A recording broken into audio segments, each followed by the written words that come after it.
Yosua pasal 6 ayat 1 tertulis begini ayat ini. Yosua 6 ayat 1, dalam pada itu Yeriko telah menutup pintu gerbangnya, telah tertutup kota itu karena orang Israel. Tidak ada orang keluar atau masuk. Penutupan kota ini karena mereka takut mendengar perbuatan-perbuatan besar dari Allahnya orang Israel. Bapak Ibu Saudara, hal yang positif yang harus kita pegang, kita pelihara dalam hati kita. Sebenarnya musuh-musuh kita juga takut. Dia tahu kekuatan dari Allah kita. Ya. Sebenarnya orang-orang yang ingin atau punya rencana untuk menyusahkan anak-anak Tuhan, mendatangkan bahkan penderitaan kepada anak-anak Tuhan, sebetulnya mereka juga sudah berhitung sedemikian rupa karena mereka tahu kekuatan dari Allah kita. Jadi Bapak Ibu Saudara, kita mempunyai Tuhan yang sudah sangat terbukti kekuatannya. Kalau orang lain saja takut dengan Tuhan kita, maka jangan sampai kita yang kehilangan takut mengiring Tuhannya. Bukan takut kepada satu pribadi, takut karena kecemasan hati. Tapi takut karena kita hormat kepada Tuhan, maka itu yang tidak boleh hilang. Orang lain saja yang tidak kenal Tuhan tahu betul dahsyatnya Allah kita seperti apa. Ya. Dan ini yang ingin ditunjukkan pertama di dalam narasi ini, bahwa kota yang besar ini, kota yang berkubu ini, ya, yang namanya Yeriko, kota yang bahkan juga kuat, karena disebutkan kemudian di ayat yang kedua. Mari kita lihat ayat yang kedua.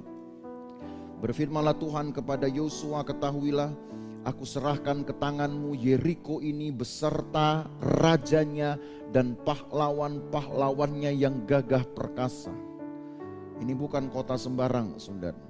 Tapi yang jelas bahwa kota ini memang dikenal sebagai kota kuat, kota berkubu, sehingga tidak mudah orang untuk merebutnya.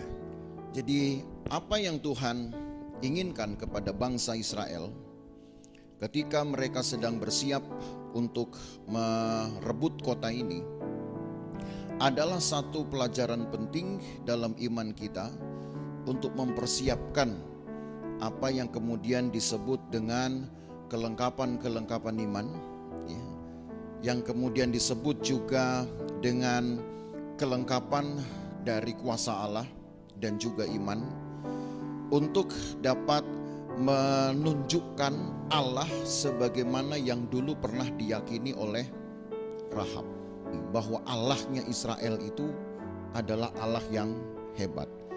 Nah, itu sebabnya saudara, diperlukanlah kemudian satu persiapan-persiapan khusus, dan juga kemudian satu pekerjaan khusus untuk merebut kota ini. Kalau saudara perhatikan seluruh ayat nanti di dalam pasal yang ke-6 ini, hampir bahkan tidak mempersiapkan pasukan Israel, staminanya, senjatanya, itu boleh dikatakan nomor yang kesekian. Tapi yang disiapkan oleh Tuhan bagi orang Israel itu adalah kepatuhannya, ketaatannya, ya, konsistensinya. Karena dengan perintah mengedari kota itu satu kali dalam satu hari selama 6 hari berturut-turut, itu bukan pekerjaan yang mudah. Jadi mereka jalan itu diatur, saudara, barisannya. Tidak ada yang boleh bersuara. Nah, itu sebabnya saudara, ikut Tuhan itu gak usah banyak suara, banyak dengar suara Tuhan. Tidak usah kemudian memandangkan yang tidak baik. Pakailah mulutmu, pakailah suaramu hanya untuk memuji Tuhan atau bersaksi yang baik.